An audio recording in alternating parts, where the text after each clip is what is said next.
Bonjour à toutes et à tous et bienvenue dans votre émission J'aime mon association. Aujourd'hui, cap sur la clinique Saint-Christophe, la clinique La Chênaie, ainsi que 8 autres établissements autour d'Aix pour vous faire découvrir une association au grand cœur, Accor.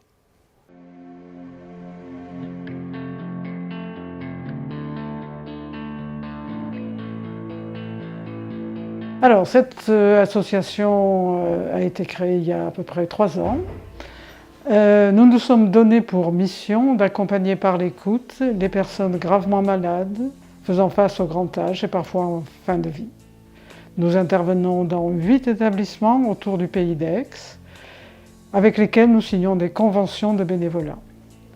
Pour faire ce bénévolat, nos bénévoles suivent 6 modules de formation qui leur permettent d'acquérir les outils pour pouvoir faire face aux situations parfois difficiles qu'on rencontre dans les chambres et qui permettent aussi de mettre en valeur les fondements de notre accompagnement, la bienveillance inconditionnelle, le fait que nous soyons areligieux, apolitiques, aphilosophiques, et que ce qui est vraiment la base de notre accompagnement, c'est de respecter la dignité et la confidentialité des personnes avec lesquelles on a des échanges. Une présence, comme vous souhaitez. Alors, je suis bénévole d'accompagnement pour l'association Accor. Je le suis depuis plus d'1 an et demi. J'interviens dans une institution à Saint-Christophe, à Bouc-Bélier. J'ai été formée par l'association à l'écoute active pendant plus de 6 mois. J'ai commencé les accompagnements en binôme avec des personnes expérimentées, puis après seule. Et j'interviens tous les lundis à l'établissement Saint-Christophe. Ma présence auprès d'une personne qui ne pouvait plus s'exprimer, mais le fait d'être là pour elle, à ce moment-là, elle m'a serré la main et j'ai senti son empathie d'être contente d'être avec quelqu'un, de ne pas être seule à ce moment-là. Dans le cadre de la prise en charge de nos patients, la participation des bénévoles est très importante. Les bénévoles font partie des soins de support dans le cadre du soin palliatif. Donc pour nous, c'est indispensable. Donc ils sont présents, ils sont là toutes les semaines. Notre équipe leur suggère les patients à aller voir. Donc ça peut être suite à de l'isolement, des personnes qui vont être isolées, des personnes qui sont en difficulté, des personnes qui ont besoin de parler. On voit un petit peu, on leur propose. Et les équipes de bénévoles proposent un temps d'écoute. Si on leur dit non, c'est non. Il n'y a pas d'obligation, il n'y a pas de... Voilà, mais ils proposent. Ensuite, on a un retour. On a un retour qui est fait par mail. Sylvie me fait des mails en me disant les personnes qu'elle a vues. Alors c'est des mails, mais c'est toujours très sécurisé, dans le sens où elle me met juste le prénom de la personne, l'initiale, et elle me dit un petit peu ce qui s'est passé. Le but, ce n'est pas de nous raconter l'entretien ou ce que la personne a confié. Le but, c'est de nous dire un petit peu ce qu'ils ont ressenti sur l'état de la personne. Voilà. Est-ce qu'elle est en difficulté? Après, quelquefois, les personnes demandent à ce qu'on nous transmette quelque chose. Là, elles vont le faire.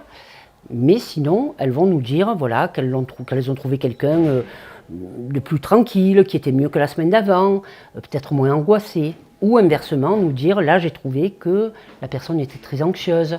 Voilà, ça va être un aiguillage pour nous. Mais à aucun moment, elles vont nous raconter le contenu de la confidence qui a été faite.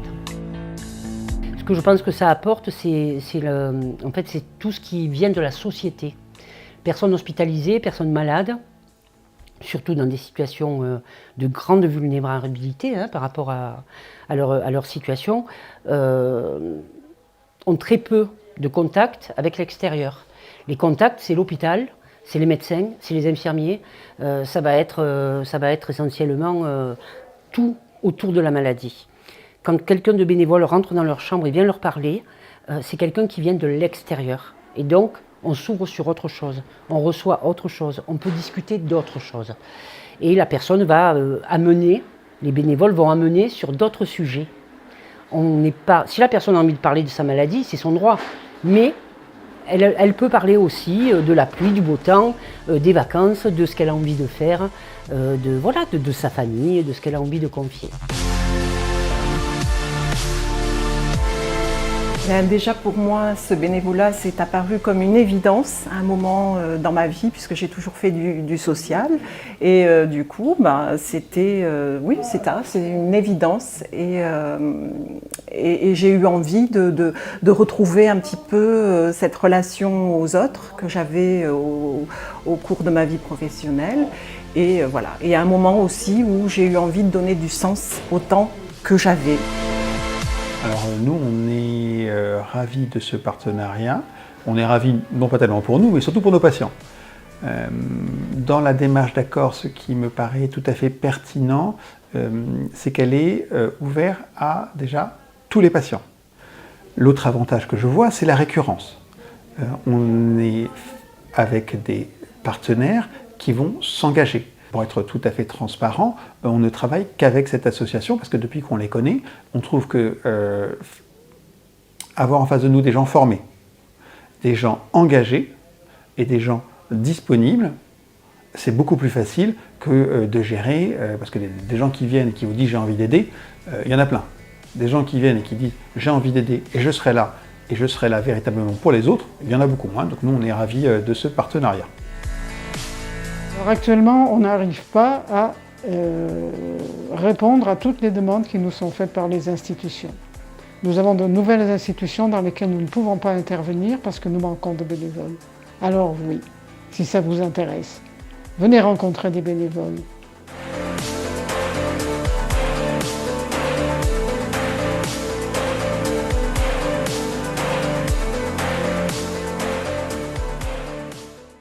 Merci de nous avoir suivis. À la semaine prochaine pour une nouvelle émission thématique.